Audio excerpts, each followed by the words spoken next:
Bir ay ərzində 6-10 kiloqram çəki itirmək istəyirsinizsə, videonu diqqətlə izləyin. Mən Gülə Əliyeva, ekspert, fitness trener və qida mütəxəssisiyəm.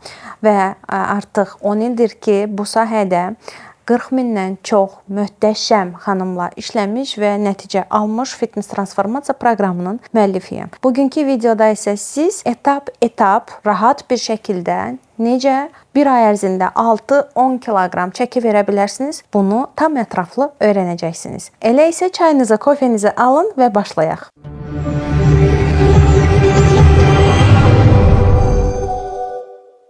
Ümumiyyətlə, artıq son zamanlarda belə bir deyim var, hər şey enerjidir və bizim bədən formamızı dəyişmək üçün və istədiyimiz çəkiyə gəlmək üçün və yaxud da hansısa bir çəkidə olmağımız belə bir enerji göstəricisidir. Hər bir meyarın xüsusi bir ölçüm vasitəsi var və bizim bədən çəkimizi aşağı etmək, yuxarı etmək, normada saxlamaq üçün enerji göstəricimiz kaloridir. Mən kalori haqqında bugün çox danışmayacağam və yaxud da elə danışacağam ki, hər biriniz tam rahatlıqla başa düşəcəksiniz ki, biz nə etməliyik, kalori nədir, necə edə bilərik ki, biz nəticəmizi alaq və çox rahat olaq. Başlayaq. Ümumiyyətlə, bu barədə mən çox danışmışam. İdman və sağlam qidalanmağa başlayan ilk illərimdə çox böyük səhvlər buraxmışam. Həm idman sferasında, həm qidalanma sahəsində aşırı dərəcədə çox az qidalanmışam və yaxud da çox yüksək defisitli, çox kəskin diyetalar, pəhrizlər eləmişəm və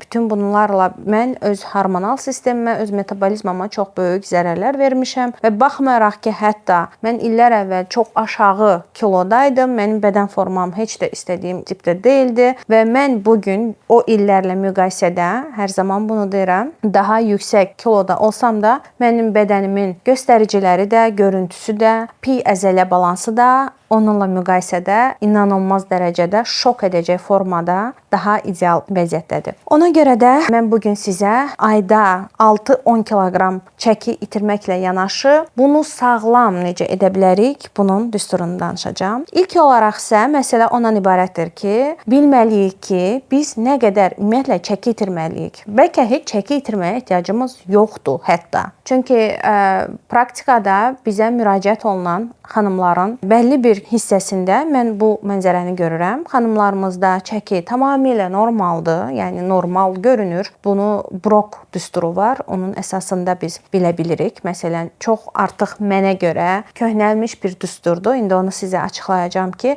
Brok düsturu bizə hardasa bədənimizin ideal kilosu nədir, onu göstərir. Ancaq bu da bəlli bir çərçivələrdə bizə göstərə bilir. Çünki ola bilir ki, həmin ideal kiloda tərəzidə görünsək də bizim bədən proporsiyalarımız heç istədiyimiz formada deyil. Çünki biz təkcə tərəzdəki rəqəmlərə yox, bədənimizin ölçülərinə də baxmalıyıq və eyni zamanda bədənimizin əzələ və pi balansına da baxmalıyıq. Brok düsturu nədir desəniz, bizim boyumuzu məsələn götürərək 1 metr 70 sm, 170 sm belə deyək. Boyunda bir xanım 170 sm-dən çıxırıq 100, qalır 70. 70-i vururuq 0,85-ə və baxın, gəlin belə bir hesablama edim. 170 çıx 100, vururuq onu da 0,85-ə. Brok düsturuna əsasən ideal kilo bu xanım üçün 59,5 kiloqram göstərir. Və yaxud da kişilərdə biz bunu hesablamaq istəyirsinizsə,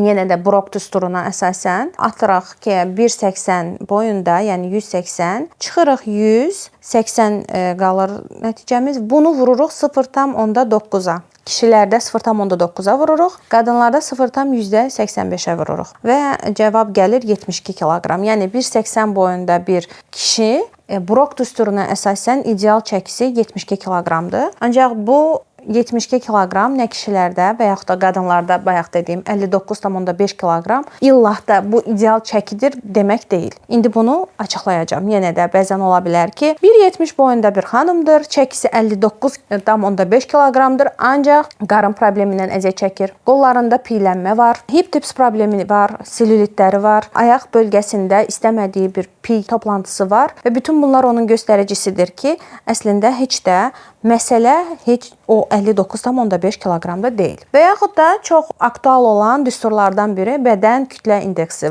var. Bunu siz Google-da yazsanız əgər anında çıxacaq. Yaşınızı, çəkinizi, boyunuzu qeyd edirsiniz və siz müəyyən meyarlar üzrə bədəninizin kütlə indeksi çıxır. Daha aşağı çəkili, orta çəkili, piylənmə kateqoriyası və daha yüksək piylənmə kateqoriyasına daxil ola bilərsiniz bu meyarlar əsasında. Bu da bizə sadəcə olaraq ümumi bir mənzərə verir. Ölçü meyar əsasında əgər yenə danışsaq, bizə bədən ölçülərimiz çox böyük bir cavab verə bilir. Mən bunu proqramlarımda, anket dəyərləndirmələrimdə xüsusi edirəm və bir də bunu da xüsusi olaraq qeyd edim ki, mən proqram iştirakçılarımın bədən formasının dəyişilməsində hansı ideal kilo onun üçün yaxşıdır hesablamalarını aparanda biz bu hesablamalardan yox, tamamilə özümüzə məxsus olan bədənin pi və əzələ kütləsinin analizindən yola çıxırıq. Çünki ən doğru nəticəni bizə məhz o verir. Və yaxud da siz çox qısa bir şəkildə bədəninizin pi əzələ balansını heç bir şəkildə, yəni bizim hesablamalarımız yox, özünüz üçün bir mənzərə tapmaq istəyirsinizsə, bu üsuldan da istifadə edə bilərsiniz. Bel çevrəniz, yəni belinizin ən incə yerinin çevrəsini metrə ilə ölçürsünüz. Daha sonra çanağınızın dairəvi bir şəkildə metrə ilə ölçürsünüz və hər iki ölçünü qarşılaşdırırsınız. Tutalım,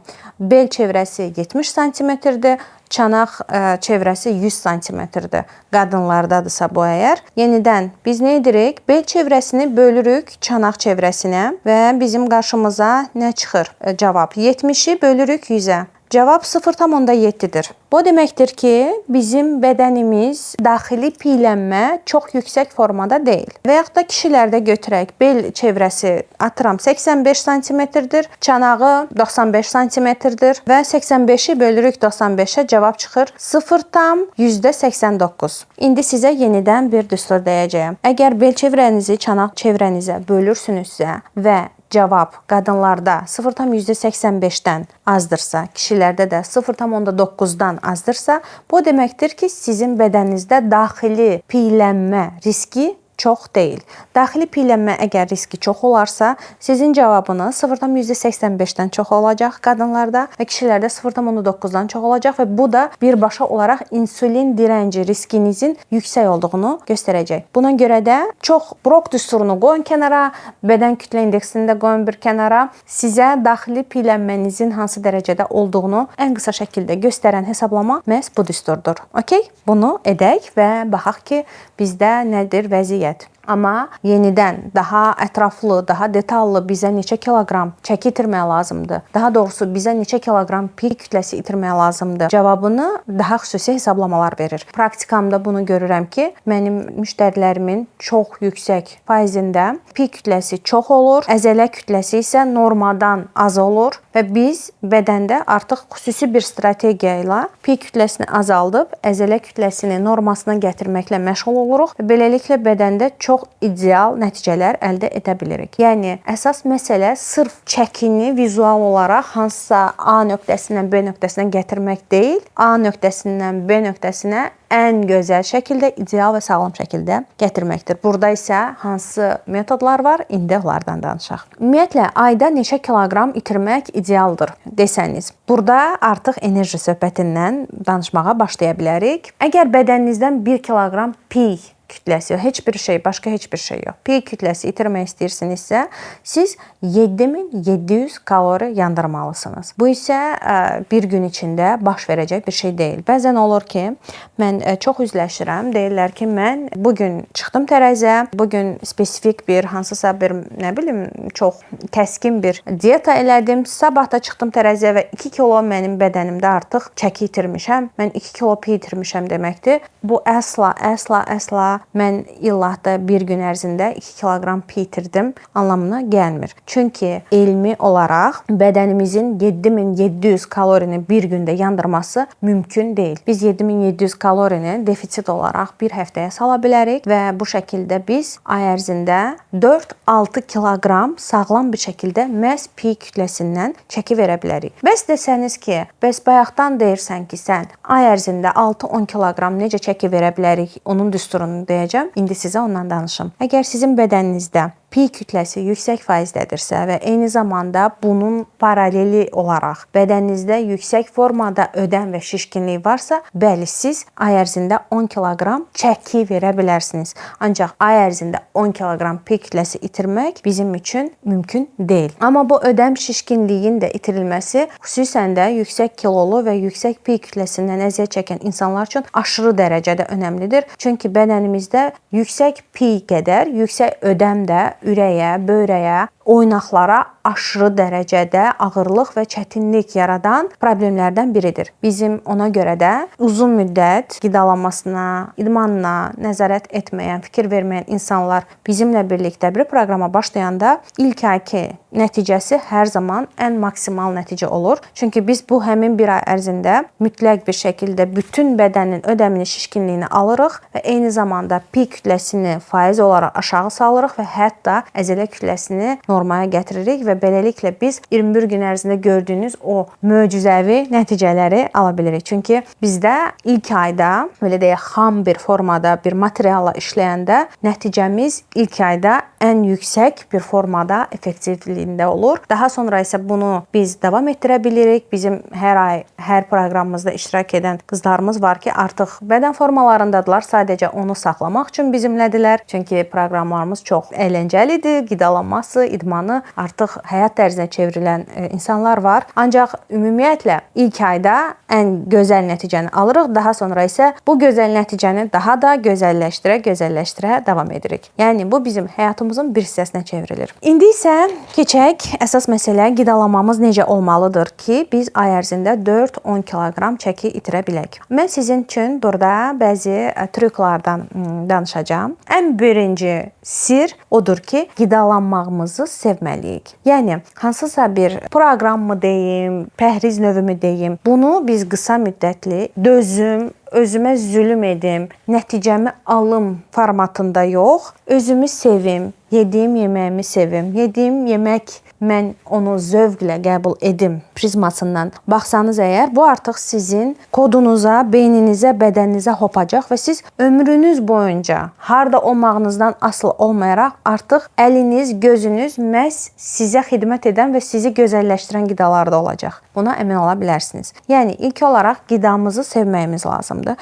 və qidamızı sevməyimiz üçün də inanın ki, o qədər metodlar və yollar var ki, sağlam qidalanan insanlara çox vaxt utopik baxırlar. Deyirlər ki, bu insan bizlərdən deyil, amma tamamilə normal bir şəkildə artıq illərdir mən istənilən yerdə, istənilən ölkədə, istənilən şəhərdə və eyni zamanda mənim proqram qızlarımda hər bir yerdə qonaqlıq olsun, ad günü olsun, məclis olsun, ev olsun, rayon olsun, ölkə olsun, şəhər olsun, hər bir yerdə sağlam qidalanmağı davam etdirə bilirik. Və bizim üçün bəzi qidalar var. Yaşıl qidalar və qırmızı qidalar. Yaşıl qidalar nələrdir? Meyvələr, tərəvəzlər, ət məhsulları, toyuq, mal əti, qoyun əti, balıq, süd məhsulları ola bilir. Bəzi süd məhsulları daha ən çox sevdiyim Yunan qatığıdır. Laktozsuz süd ola bilir, kəsmiyi ola bilir. Bunları çox sevirəm. Bəzi pendir növləri var. Eyni zamanda yumurta. Yumurta mənim bəlkə də ən çox sevdiyim məhsuldur. Hətta belə bir fakt deyim. İnanılmaz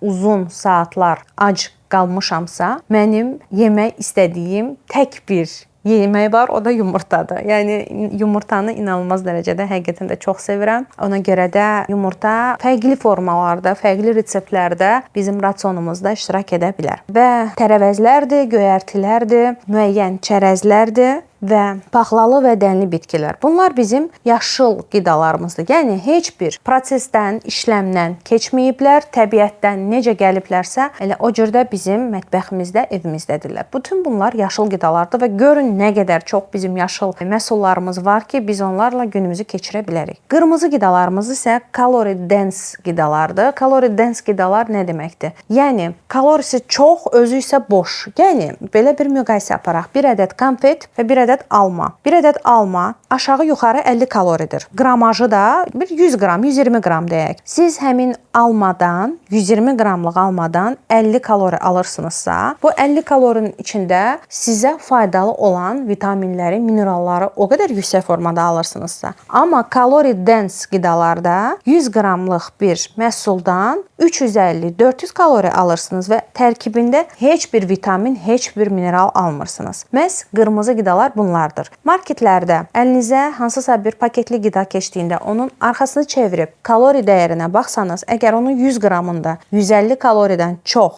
tərkib varsa, bu artıq kalori dense qida sayılır və bizim rasionumuzda çox az olsa, nə qədər az olsa, o qədər bizim üçün faydalı olacaqdır. Mən spesifik qidaları ömür boyu rasionunuzdan uzaqlaşdırın demirəm. Çünki biz sosial varlığıq, biz hər bir yerdə onlarla, belə deyək, paketlənmiş qidalarla qarşılaşa bilərik və biz onları kilo yox, sadəcə olaraq qədərində bir dənə balaca bir hissə yeməklə bizə bir şey olmaz. Əgər bizim rasionumuzun 80-85% məhz yaşıl qidalardan ibarətdirsə. Yaşıl qidalarımızı açıqladım. Kalori dense qidalarınızı artıq bilirsiniz ki, nələrdir. İndi keçirik növbəti etapa. Az yemək lazımdır. Deyirlər ki, kilo vermək istəyirsənsə, əgər sən az yeməlisən. Amma bayaq saydığım yaşıl qidalar kateqoriyasında elə məhsullar var ki, siz gün ərzində 2 kiloqram məhsul yeyirsiniz, qida yeyirsiniz, ancaq bu 2 kiloqramdan 1000 kalori heç almazsınız. Yenə də burada gəlir çıxır enerji söhbətinə. Bizim qidalarımızın həcmi yox, onun tərkibi, onun keyfiyyəti bizim üçün önəmlidir. Balaca bir konfet yeyib 150 kalori da ala bilərsiniz. Böyük bir qab salat, tərəvəz salatı da yeyib 150 kalori ala bilərsiniz. Ancaq böyük bir salatını yeməyimizdən bizim bədənimizə o qədər lif, o qədər minerallar daxil olar ki, balaca bir konfet bizə tamamilə onun əksini və zərərlərini verə bilər. Ona görə də burada çox ehtiyatlı olmaq lazımdır. Yəni az yemək yox, az yemək trüku, yəni bizim üçün çox da düzgün bir yol deyil. Biz ona görə də çox vaxt olur ki, proqramımızda iştirak edən qızlar deyirlər ki, işə aparıram yeməklərimi və deyirlər ki, kənardan iş yoldaşlarım, evdən ailə üzvlərim falan mənə deyirlər ki, mümkün deyil ki, sən hansısa bir diyetadasan. Sən bunu yeyib arıqlayacaqsan. Çünki bizim yediyimiz şeylər kalori dense qidalar deyil, əksinə bizim bədənimizi doyuran, gözəlləşdirən qidalardır. Həcm çox olmalıdır ki, biz həm də doyaq. Başa düşdünüz? Ona görə də yaşıl qidalarımızı düzgün bir formada rasionumuza daxil etməliyik. Hansı formada daxil etməliyik, indi onu da deyəcəm. Kilo itirmə prosesində bizim bədənimizə çox lazım olan 2 qida növü var. Zülallar və liflər. Çünki bizim dərimiz kilo vermə prosesində bədənimizə uyğun bir şəkildə elə bir formada kiçilməlidir ki, sallanma olmasın, dəri büzüşməsi olmasın. Buna görə də biz maksimal şəkildə dərimizin elastikliyinə xidmət edən qidaları seçməliyik. Bu qidalar da hansılardır? Zülallardır. Zülallar isə harda var? Ət məhsullarında az yağlı, çox yağlı olmayan mal əti, bəzən qoyun əti, toyuq əti, hinduşka əti, balıq növləri və yumurta və süd məhsullarının bəzilərində yüksək dərəcədə zülal tapa bilərik. Bu məhsullar bizim rasionumuzda olsa əgər, artıq biz kilo vermə prosesində rahat ola bilərik ki, bizim bədənimizdə türklərin bir ifadəsi var, sarkma, yəni bizim dərimizdə sallanma olmayacaq. Əgər zülallar bizim rasionumuzda kifayət qədər olarsa. Bədəninizin kilosu neçə kiloqramsınızsa, onu 1,1-ə vurun. Baxın, məsələn, 60 kiloqram çəki və onu vururuq 1,1-ə. 1,1. Cavab olur 66. Əgər gün ərzində siz 66 qram zülal qəbul etsəniz, artıq özünüzdəki dəyişikliyi çox qısa bir formada görməyə başlayarsınız. Amma burada hər kəsin unutduğu bir faktor var. Son zamanlar hamı zülal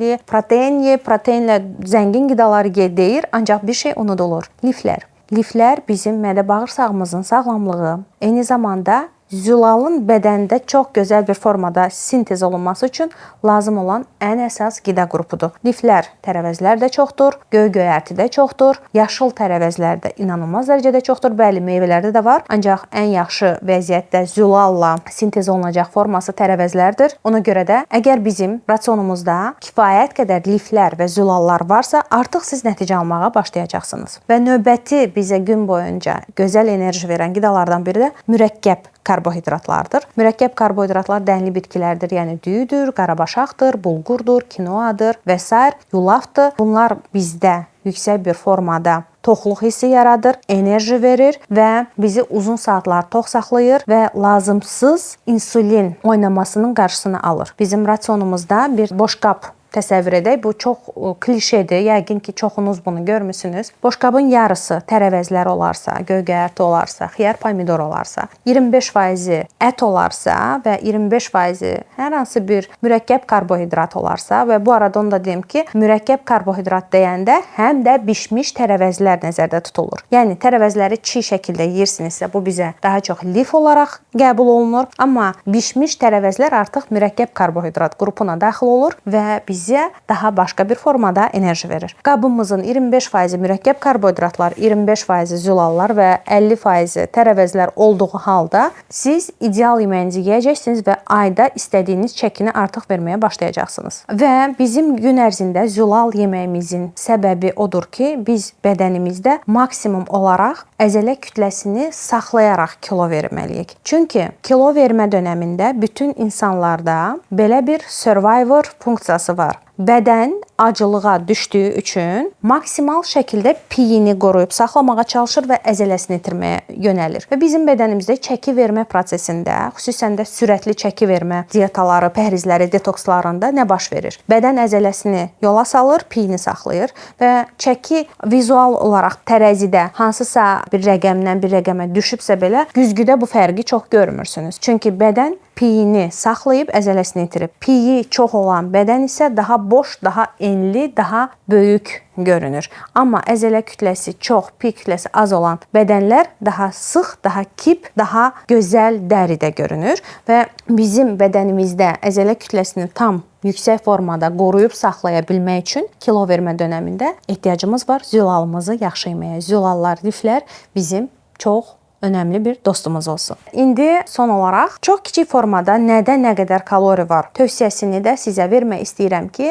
aşağı-yuxarı beyninizdə bir mənzərə olsun. Çünki sözün əsl mənasında bu gün bir çox insanın 90%, 95% insanların vaxtı yoxdur ki, əlində hansısa bir tətbiqlə durub qidalarını hesablasın ki, 10 qram kök yemişəm, burada nə qədər kalori var, burada nə qədər kalori var. Bu çox böyük bir vaxt etkisidir, həm də psixoloji olaraq bizi tetikləyə bilir. Əgər siz istəyirsinizsə, nədə nə qədər kalori var, çox təqribi biləsiniz. Bununla artıq bədəninizin nə qədər kalori qəbul etdiyini gün ərzində biləcəksiniz. Hardasa tərəvəzlərin 100 qram olaraq nəzərdə tutaq. 100 qram tərəvəzlərdə 40 kalori var. Bura kartof daxil deyil. Kartof 80 kaloridir. 100 qram meyvələrdə hardasa 50 kalori var. Bura banan və avokado daxil deyil. Banan və avokado xaric bütün meyvələrin 100 qramında aşağı-yuxarı 50 kalori var. Daha sonra ət məhsulları, balıq, toyuq, ət 100 qramında təqribən 100 kalori var. Süd məhsulları təqribən 100 qramında 40 kalori var və yumurta, bir ədəd yumurta təqribən aşağı-yuxarı 70 kalori edir. Siz bunları artıq bilərək gün ərzində nəyi,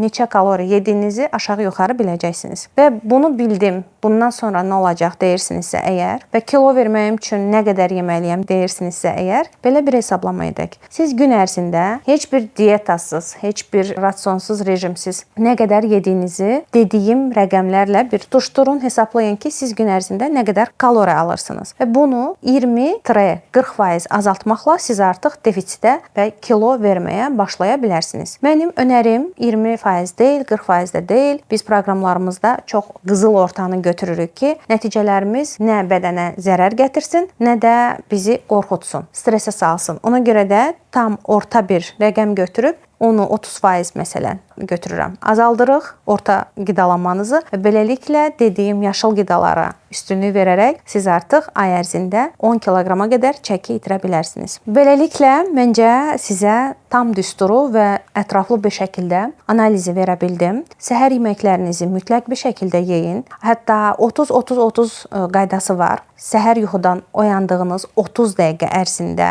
tərkibində hardasa 30 qram zülal olan səhər yeməyi yesəniz, məsələn yumurta ilə, kəsmiklə və yaxud da başqa bir formada zülalla zəngin olan səhər yeməyi yesəniz və 30 dəqiqə gəzsəniz, siz artıq kilo verməyə başlaya bilərsiniz. 30-30-30 qaydasını nəzərinizdə saxlayın. hesablayın. Yeməklərimi yeməyə, bişirməyə vaxtım yoxdur deməyin, çünki həqiqətən də çox qısa, çox rahat, pratik bir formada yeməklərinizi hazırlaya bilərsiniz və gün boyunca çox rahat bir şəkildə, çox ac olmadan kilo verə bilərsiniz. Əgər bütün bunların hamısı sizə yenə də çox çətin gəlirsə, bizim qarşıdan gələn proqramımıza tam rahatlıqla qoşula bilərsiniz. Çünki orada sizin üçün hər bir detalı biz edəcəyik. Nə qədər yeməlisiniz, günün hansı saatlarında yeməlisiniz və üstəgəl olaraq sizin insulin səviyyələrinizi, sizin stres səviyyələrinizi, sizin acılıq səviyyələrinizi, sizin xoşbəxtlik səviyyələrinizi və sizin bədəninizdəki problemli zonaların hər bir detalını, şux qamət, düz qarın, selülit, ayaq problemlərinizi tam formada əhatə edəcək idman rutini ilə bərabər, qidalanma ilə bərabər çox gözəl bir proqramdan